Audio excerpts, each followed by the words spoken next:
Assalamualaikum warahmatullahi wabarakatuh. Halo teman-teman sekalian, perkenalkan kami dari kelompok 2 akan memaparkan hasil kerja kelompok kami yang berjudul Data Link Layer. Nah, di sini saya Reski Aulia Putri Ahmadi dengan NIM 241031081 dari SIC 2024 akan memimpin jalannya presentasi pada hari ini. Seperti yang kita ketahui bersama, model OSI memiliki 7 lapisan penting yang masing-masing berperan dalam proses komunikasi jaringan, dan data link layer ini sebagai lapisan kedua yang memiliki fungsi yang sangat vital. Untuk itu, kami akan menyampaikan penjelasan secara terstruktur mulai dari pengertian, fungsi, hingga contoh penerapan dalam kehidupan sehari-hari. Baiklah, tanpa berlama-lama lagi, mari kita mulai presentasi ini. Untuk penjelasan pada slide pertama, saya persilahkan rekan saya, Muhammad Aril Anugrah, untuk memaparkan materinya. Oke.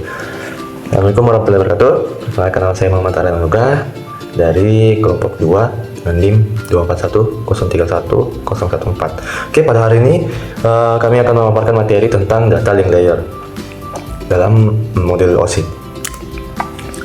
Seperti yang kita ketahui, perkembangan teknologi jaringan komputer semakin pesat. Hal ini menuntut adanya sistem komunikasi yang tidak hanya cepat, tetapi efisien dan andal. Untuk menjawab kebutuhan itu, dibuatlah model referensi OSI atau bisa disebut Open System Interconnection oleh ISO. Model OSI ini membagi proses komunikasi data menjadi 7 lapisan, di mana masing-masing lapisan memiliki fungsi yang spesifik. Oke, baik, sebelum kita masuk ke topik utama, ada 7 lapisan OSI. Yang pertama adalah physical layer, yang kedua data link layer, yang ketiga adalah network layer, yang keempat adalah transport layer, yang kelima adalah session layer, yang keenam ada presentation layer, yang ketujuh adalah application layer. Jadi dalam presentasi kali ini kami akan fokus pada lapisan kedua, yaitu data link layer. Oke, baik, kita masuk ke latar belakang. Jadi data link layer memainkan peran sentral dalam komunikasi jaringan. Tanpa keberadaan lapisan ini, transmisi data tidak dapat dijamin integritas dan keteraturannya. Lapisan ini bertugas mengatur framing, pengalamatan MAC, deteksi serta koreksi kesalahan, hingga pengaturan arus data yang berjalan dalam jaringan. Karena itulah pemahaman mengenai data link layer sangatlah penting, baik bagi mahasiswa yang sedang mempelajari dasar-dasar jaringan maupun praktisi yang berhadapan langsung dengan troubleshooting. Dengan memahami lapisan ini, kita dapat mengetahui bagaimana aliran data bekerja dan bagaimana mengatasi permasalahan yang muncul. Oke, jadi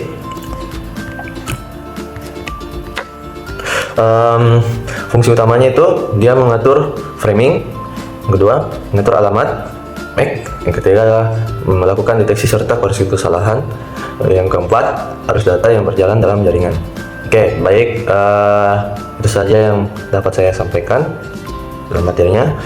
Selanjutnya akan dilanjutkan oleh rekan saya. Baik, Assalamualaikum warahmatullahi wabarakatuh. Perkenalkan, nama saya Alia Putri Rahmadani dengan NIM 241031028 dari kelas SIA.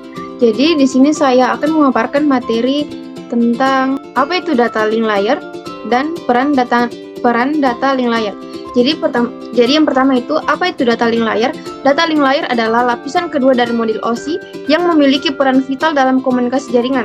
Lapisan ini bekerja di atas physical layer dan memastikan bahwa data yang ditransmisikan benar-benar sampai ke perangkat tujuan tanpa kesalahan. Untuk melakukannya, data link layer membagi data menjadi unit-unit kecil yang disebut frame. Setiap frame akan dilengkapi dengan alamat, sumber, dan tujuan, serta kode deteksi kesalahan dengan mekanisme tersebut. Data link layer mampu menjamin keandalan dan integritas data dalam jaringan lokal. Maksudnya di sini adalah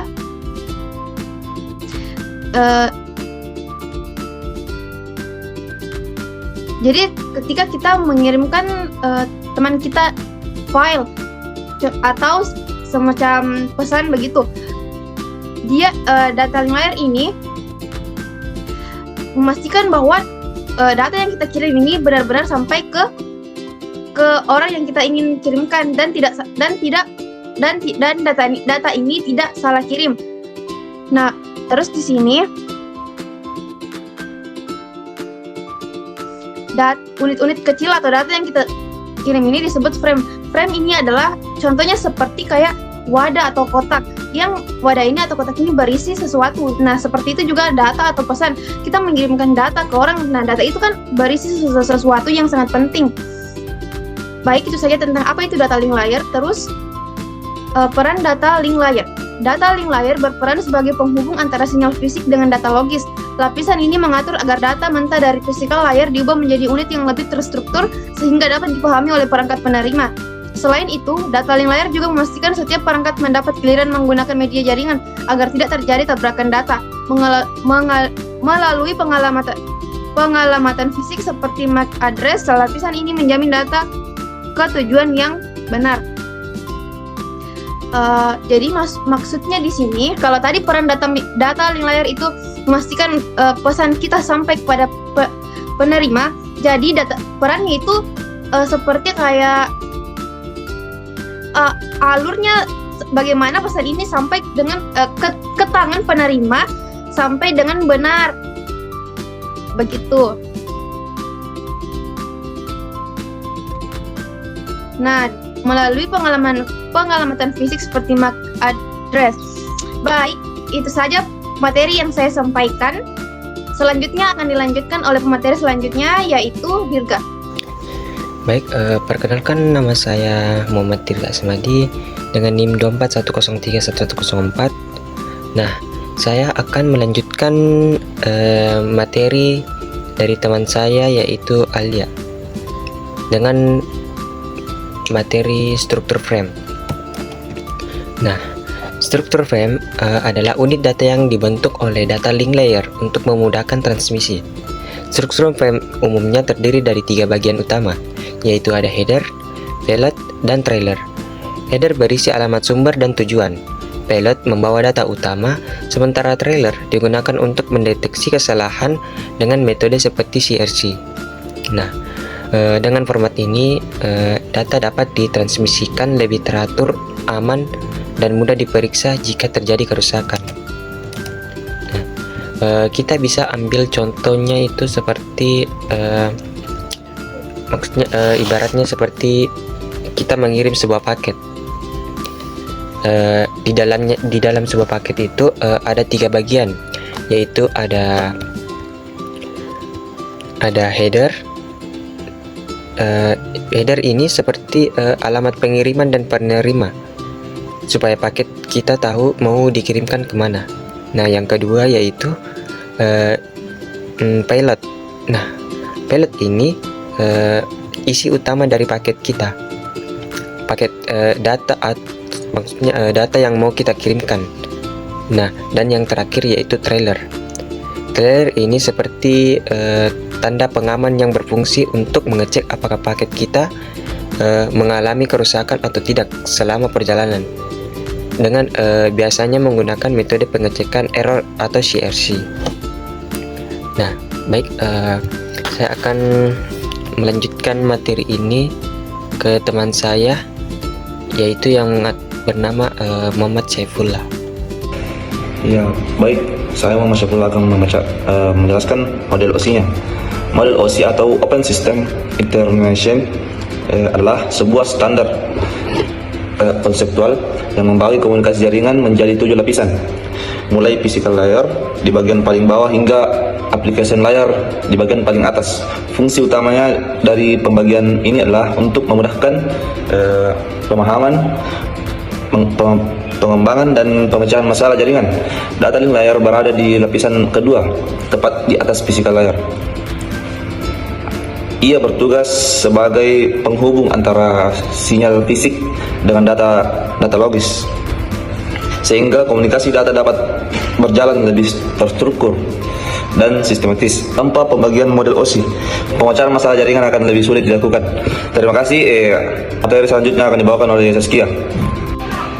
Baik teman-teman, perkenalkan, nama saya Saskia Nurul Hikmah dengan NIM 241031103 yang akan memaparkan materi tentang fungsi data link layer. Nah, di sini ada 2 fungsi. Salah satu fungsi utamanya adalah pengalamatan fisik menggunakan MAC address. Nah, setiap perangkat jaringan memiliki alamat MAC unik untuk yang berfungsi sebagai identitas. Selain itu, lapisan ini juga melakukan proses framing, yaitu membagi data menjadi potongan-potongan kecil yang lebih mudah dikirimkan. Data link layer juga bertanggung jawab atas media access control, yaitu mekanisme untuk mengatur siapa yang berhak mengirimkan data pada suatu waktu tertentu agar tidak terjadi tabrakan data di jaringan bersama. Fungsi lain yang tidak kalah penting adalah deteksi koreksi kesalahan dengan teknik seperti CRC. Nah, lapisan ini mampu mendeteksi adanya kerusakan data selama transmisi. Jika ditemukan kesalahan, maka koreksi dengan meminta pengiriman ulang melalui ARQ, Automatic Repeat Request. Selain itu, data layer juga mengatur aliran data melalui flow control, baik dengan metode sederhana seperti stop and wait, maupun metode yang lebih efisien seperti sliding window. Semua fungsi ini bekerja sama untuk memastikan transmisi data berjalan lancar. Materi selanjutnya akan dilanjutkan oleh rekan saya, Sarvina Sari. Assalamualaikum warahmatullahi wabarakatuh. Perkenalkan, nama saya Sarvina Sari dengan NIM 231031069. Nah, pada materi kali ini saya akan memaparkan mengenai manfaat data link layer. Nah, keberadaan data link layer ini membawa banyak manfaat dalam dunia jaringan komputer. Nah, dengan adanya lapisan ini, komunikasi antar perangkat menjadi lebih efisien dan aman. Nah, data yang dikirimkan itu dapat dijaga integritasnya sehingga sampai ke tujuan tanpa kerusakan. Nah, selain itu juga lapisan ini memberikan kompatibilitas luas sehingga berbagai perangkat dengan teknologi berbeda dapat berkomunikasi selama berada pada jaringan yang sama. Nah, contohnya itu penggunaan Ethernet pada komputer kabel yang dapat tetap berkomunikasi dengan perangkat nirkabel melalui Wi-Fi. Nah, selanjutnya akan dilanjutkan oleh rekan saya, yaitu April. Nah, baik, perkenalkan, nama saya Aprilia Diantutami dengan NIM 241031011 dari kelas Sistem Informasi A tahun 2024. Nah, di sini saya akan menjelaskan mengenai kelebihan dan kekurangan data link layer, yang dimana data link layer ini memiliki kelebihan yang signifikan. Di antaranya adalah kemampuannya untuk menjaga keandalan data melalui deteksi dan koreksi kesalahan, mendukung berbagai jenis layanan komunikasi, serta memungkinkan komunikasi lintas perangkat dengan teknologi yang berbeda.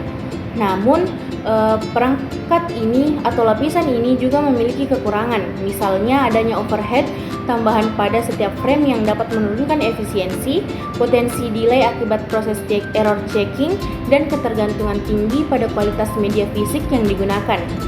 Dengan memahami kelebihan dan kekurangan ini, kita dapat lebih bijak dalam mengoptimalkan penggunaannya. Nah, untuk materi selanjutnya akan dijelaskan oleh rekan kelompok saya.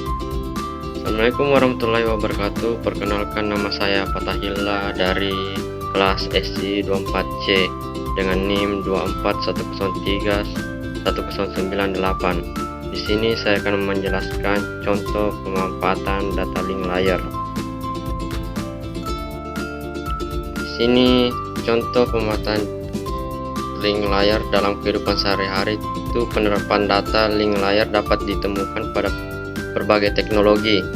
Pada Wi-Fi, lapisan ini mengatur cara perangkat seperti laptop dan ponsel berbagai media transmisi secara nirkabel. Pada internet LAN, data link layer mengatur akses kabel jaringan sekaligus mendeteksi tabrakan data. Pada Bluetooth, lapisan ini memastikan koneksi antar perangkat kecil seperti handset dengan ponsel tetap stabil. Bahkan saat kita mengirim dokumen ke printer jaringan, data link layer memastikan data sampai ke tujuan dengan menggunakan alamat MAC yang tepat. Sekian, terima kasih. Nah, bagaimana teman-teman sekalian? Setelah mendengarkan pemaparan dari rekan-rekan sekelompok saya, apakah teman-teman sudah mengerti data link layer itu apa? Nah, sekarang saya akan menarik kesimpulan, yaitu berdasarkan pembahasan yang telah teman-teman saya sampaikan, dapat disimpulkan bahwa data link layer adalah komponen vital dalam model OSI yang menjamin komunikasi data berjalan dengan baik. Lapisan ini melakukan berbagai tugas, mulai dari framing, pengalamatan, pengendalian akses media, deteksi serta koreksi kesalahan, hingga beberapa pengaturan aliran data. Meskipun memiliki beberapa keterbatasan, perannya ini sangat penting dalam mendukung teknologi komunikasi modern. Penerapan data link layer juga dapat kita temui secara langsung dalam berbagai perangkat sehari-hari, sehingga keberadaannya tetap relevan hingga saat ini. Demikianlah presentasi dari kelompok kami mengenai data link layer. Semoga penjelasan yang telah disampaikan oleh teman-teman saya tadi dapat menambah wawasan kita semua tentang bagaimana lapisan ini bekerja dalam model OSI. Kami ucapkan terima kasih atas perhatian teman-teman sekalian. Wassalamualaikum warahmatullahi wabarakatuh.